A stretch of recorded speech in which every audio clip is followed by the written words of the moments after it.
Di dalam komunikasi nonverbal terdapat impression management atau pengolahan kesan. Apa sih pengolahan kesan itu? Pengolahan kesan merupakan suatu usaha yang dilakukan oleh seorang individu dalam menciptakan kesan atau persepsi tertentu atas dirinya di depan para khalayak. Atau diri kitanya ini akan menciptakan kesan yang baik agar diterima oleh para khalayak atau orang-orang di sekitarnya. Nah, contohnya nih, ketika kita bertemu dengan seseorang, kita pun akan ramah, sopan, dan menegur sapa duluan, maka orang tersebut akan mempersepsikan diri kita, oh dia itu ramah loh, dia itu sopan loh, dan dia itu tadi mau negur aku duluan loh. Nah, jadi first impressionnya dia ke kita itu akan baik karena kita juga memberikan kesan yang baik kepada si orang tersebut. Nah, di dalam pengolahan kesan pada komunikasi nonverbal terdapat 4 bagian yang terdiri dari yang pertama yaitu ada busana, yang kedua yaitu ada warna, yang ketiga ada bahasa tubuh, dan yang terakhir keempat yaitu ada postur tubuh. Nah, di sini saya akan menjelaskan yang pertama yaitu tentang busana. Nah, menurut sebagian orang yang berpendapat bahwa pilihan seseorang atas busana itu mencerminkan kepribadiannya, apakah ia orang yang religius, berjiwa muda, ataupun modern. Nah, contohnya itu misalkan di perkuliahan ya, kalau kita melihat orang yang menggunakan gamis atau pakaian longgar, pasti kita langsung mempersepsikan bahwa orang tersebut tuh kayaknya alim loh, itu religius loh, dia tuh kayaknya taat banget sama agama. Padahal kan belum tentu ya, kita hanya bisa melihat melalui sebuah pakaian yang ia kenakan. Nah, yang kedua yaitu ada warna. Warna itu menunjukkan suasana emosional, cita-cita, aliviasi politik, atau bahkan mungkin keyakinan agama kita. Nah, contoh dalam warna itu, kalau misalkan ada wanita yang baru melahirkan nih, cenderung beli barang-barang warna pink atau merah muda itu untuk perempuan, sedangkan kalau barang-barangnya tuh warna biru itu tuh untuk laki-laki. Nah, setiap warna itu memiliki arti atau makna yang berbeda-beda. Contohnya tuh kayak tadi loh, kalau misalkan warna merah muda itu cenderung ke perempuan, kalau misalkan warna biru itu ke laki-laki. Nah, yang ketiga yaitu ada bahasa tubuh. Bahasa tubuh merupakan suatu isyarat dalam berkomunikasi. Bahasa tubuh itu seperti ekspresi wajah, gestur, pandangan mata, alis, dan lain sebagainya. Nah, di dalam setiap negara atau daerah memiliki bahasa tubuh dengan arti atau makna yang berbeda-beda. Contohnya nih, kalau di Indonesia menunjukkan arti kata saya menggunakan telapak tangan ke dada saya. Tapi kalau misalkan di negara Jepang menunjukkan arti kata saya itu menggunakan jari telunjuk ke hidung saya. Nah, yang terakhir keempat yaitu ada postur tubuh. Nah, seringkali nih kita tidak sadari bahwa postur tubuh yang paling utama atau menjadi perhatian kita dalam menilai seseorang.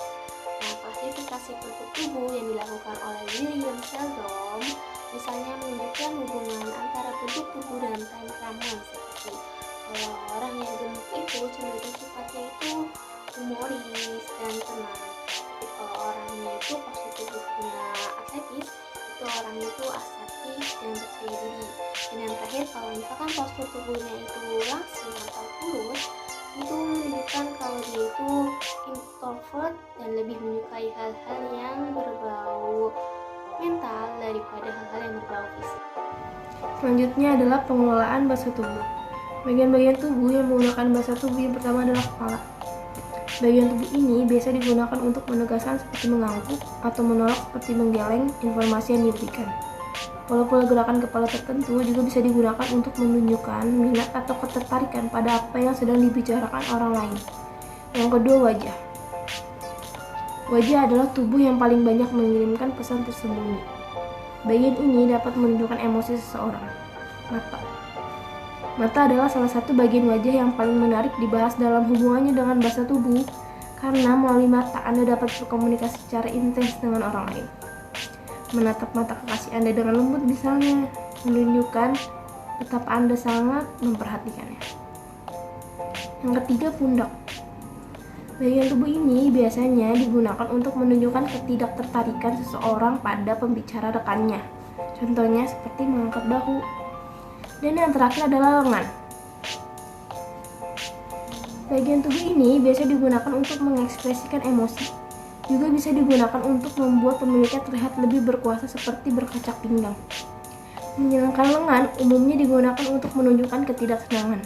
Dapat disimpulkan bahwa bagian-bagian tubuh yang diuraikan di atas memiliki bahasa tubuh tersendiri pada saat berkomunikasi. Biasanya bagian-bagian tubuh tersebut mengikuti apa yang kita komunikasikan dengan lawan bicara kita dan sangat sering digunakan pada saat berkomunikasi. Kita dapat mengetahui lawan bicara kita berkata jujur dan tidak, nyaman dan tidak, ataupun paham dan tidak melalui bahasa tubuhnya pada saat kita berkomunikasi. Jadi, tanpa diungkapkan pun, kita sudah dapat membacanya melalui bahasa tubuh yang dikeluarkannya. Selanjutnya, memperhatikan dan mempelajari bahasa tubuh orang lain. Yang pertama, memperhatikan wajah lawan bicara. Ekspresi wajah saat sedang berkomunikasi merupakan salah satu cara yang paling mudah untuk menginterpretasikan emosi yang sedang dirasakan oleh lawan bicara kita. Dengan pertumbuhan matang usia, seorang bisa saja menyembunyikan apa yang ia rasakan atau emosi apa yang sedang ia rasakan kepada lawan bicaranya. Yang kedua, senyuman. Senyuman merupakan salah satu cara terbaik untuk menilai ketertarikan lawan bicara kita terhadap kita. Yang ketiga, alis. Saat sedang berkomunikasi, coba deh perhatikan alis lawan bicara kalian. Nah, alis yang menurut mengidentifikasikan seseorang sedang merasa khawatir atau sedang berkonsentrasi terhadap suatu hal. Sedangkan alis yang bergerak ke atas menunjukkan bahwa orang tersebut sedang merasa tidak nyaman atau terkejut. Alis itu hampir sama dengan ekspresi wajah yang merupakan tanda-tanda yang paling mudah kita tafsirkan dan muncul secara alami dalam diri seseorang. Yang keempat, memperhatikan lengan atau gerakan tangan. Gerakan tangan ini merupakan salah satu bahasa tubuh yang penting karena sebagian orang menggunakan gerakan tangan saat sedang berbicara. Gerakan tangan atau lengan ini juga bisa mengungkapkan banyak hal dalam diri lawan bicara kita. Yang kelima, membuka telapak tangan. Telapak tangan yang terbuka merupakan salah satu ekspresi yang menunjukkan keterbukaan seseorang. Hal ini juga merupakan salah satu tanda yang mengundang kepercayaan dan persahabatan. Memperhatikan dan mempelajari bahasa tubuh yang keenam ialah bahu terangkat. Saat lawan berbicara Anda tidak mengetahui suatu hal yang terjadi, maka bahasa tubuh yang sering dilakukan ialah mengangkat bahu ke atas. Isyarat ini juga menunjukkan bahwa seseorang tidak peduli terhadap masalah yang terjadi. Yang ketujuh ialah lengan yang menyilang. Tangan yang disilangkan di depan dada menunjukkan lawan bicara Anda mencoba untuk melakukan pembelaan diri. Namun di saat Anda berbicara dan lawan berbicara Anda tetap tersenyum dengan setiap kalimat yang Anda ucapkan, berarti tangan yang disilangkan di depan dada merupakan kebiasaan dari lawan berbicara Anda. Yang kedelapan ialah tubuh. Bahasa tubuh tidak sama dengan ekspresi wajah sebab orang-orang lebih sulit mengontrol gerakan pada tubuh mereka karena gerakan pada tubuh mereka menunjukkan apa yang mereka rasakan.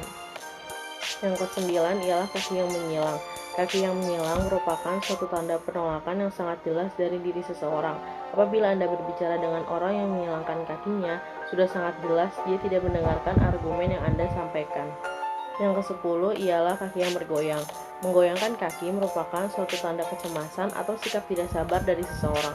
Kita dengan mudah melihat orang yang sedang duduk dengan lutut yang naik dan turun, sedang menunggu sesuatu atau sedang dalam situasi tegang. Membangun hubungan melalui bahasa tubuh. Bahasa tubuh sendiri itu merupakan proses pertukaran pikiran di mana pesan yang disampaikan dapat berupa isyarat, ekspresi wajah, pandangan mata, sentuhan, artefak atau lambang yang digunakan, diam, waktu, serta postur dan gerakan tubuh. Di mana saat kita melakukan komunikasi baik dengan orang yang baru kita kenal ataupun yang sudah lama kita kenal, gak mungkin banget bahasa tubuh yang kita keluarin cuma diem aja. Pasti ada sedikit bahasa tubuh yang kita keluarkan atau kita sampaikan, baik itu sengaja maupun tidak sengaja, untuk menyampaikan pesan kepada lawan bicara kita. Di sini saya akan menjelaskan mengenai fungsi dari komunikasi nonverbal pada komunikasi yang dilakukan pada kehidupan sehari-hari. Pada dasarnya, penggunaan bahasa tubuh dapat membangun hubungan dalam berkomunikasi. Bahasa tubuh juga merupakan cara penekanan ekspresi pesan yang akan disampaikan. Hal ini penting untuk menghindari terjadinya distorsi informasi. Saat berkomunikasi dengan menggunakan bahasa tubuh akan memperjelas bahasa ujaran dan sekaligus akan menghasilkan dampak positif yang mungkin tidak diduga. Bahasa tubuh sangatlah berpengaruh dalam berkomunikasi karena kata-kata dalam komunikasi berfungsi sebagai informasi. Maka bahasa tubuh berfungsi sebagai sebagai bentuk penyampaian sikap. Ketika berkomunikasi dengan menggunakan bahasa ujaran atau verbal communication, orang akan menggunakan bantuan gerak-gerik anggota tubuh seperti mata, tangan, kepala, dan lain-lain. Kemampuan memanfaatkan anggota tubuh merupakan aset komunikasi dan juga sekedar tampilan fisik. Jika digunakan secara tepat dan benar akan menimbulkan rasa tentram bagi diri sendiri ataupun pendengar, memperjelas bahasa ujaran, dan sekaligus akan menghasilkan dampak positif yang mungkin tidak diduga. Sebagai contoh, cara berdiri, bergerak, menatap, dan tersenyum yang dimanipulasikan sedemikian rupa akan memberi nuansa komunikatif terhadap penampilan kata-kata. Kedua, ada penyampaian perasaan. Tanpa perlu berkata, dengan sebuah gerakan bibir atau senyuman saja, tentu sudah dapat menegaskan perasaan kita. Oleh sebab itu, maka bahasa tubuh seperti senyum ini akan menimbulkan keyakinan pada diri sendiri dan rasa akrab bagi mendengar atau lawan bicara kita. Selalu tersenyum sambil menceritakan suatu anekdot atau humor yang terkait dengan bahan pembicaraan akan membuat pendengar benar-benar menikmati humor dan anekdot tersebut. Paling tidak, untuk sopan santun, mereka akan turut tertawa juga, sebagaimana teknik negosiasi dalam komunikasi bisnis. Dan ini penting buat pembicara, sebab jika humor tidak tersambut akan mengakibatkan hilang kontrol dan percaya diri pembicara juga akan hilang. Nah, yang ketiga, ada luapan emosi, di mana kondisi kejiwaan seseorang bisa tersamarkan dengan kata-kata, tetapi ia tidak bisa menyembunyikan gestur tubuhnya. Memahami bahasa tubuh penting bagi stars people agar dapat menakar kadar emosi seseorang melalui ekspresi wajah dan tubuhnya. Dengan memahami kadar emosi seseorang, kita bisa melakukan langkah bijak saat berkomunikasi dengannya. Selanjutnya, keempat, menyempurnakan komunikasi. Perpaduan antara komunikasi verbal dan bahasa tubuh dapat menjadikan komunikasi sempurna.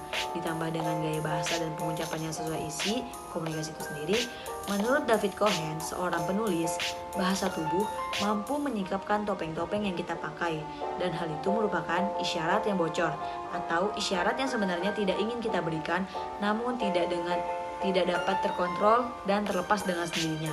Yang kelima, memperjelas pesan. Penggunaan bahasa tubuh juga merupakan sebuah upaya untuk semakin memperjelas isi pesan. Sebab pada dasarnya tidak semua pesan yang disampaikan melalui kata-kata akan mudah dipahami dan dimengerti. Sebaliknya, penggunaan bahasa tubuh akan bisa memberikan pemahaman yang lebih dalam komunikasi. Misalnya, menggelengkan kepala, menundukkan kepala kepada orang lain, dan sebagainya. Itu sebagian dari contoh komunikasi data. Nah, untuk yang selanjutnya akan dilanjutkan oleh teman saya. Dari penjelasan yang sudah teman saya sampaikan tadi, setidaknya kita jadi tahu garis besar kenapa bahasa tubuh bisa ikut andil dalam membangun suatu hubungan. Karena idealnya jika kita melakukan komunikasi, apa yang kita ucapkan harus didukung dengan gerak tubuh. Dan kata-kata yang kita ucapkan juga harus didukung dengan bahasa tubuh. Sehingga apa yang kita komunikasikan tersampaikan sesuai harapan dan lebih memudahkan dimengerti serta memiliki kesan tersendiri terhadap lawan bicara. Dimana ketika kita sudah meninggalkan kesan tersebut, lawan bicara kita tahu maksud dan tujuan kita dalam melakukan komunikasi, itu akan mempermudah kita dalam membangun suatu hubungan.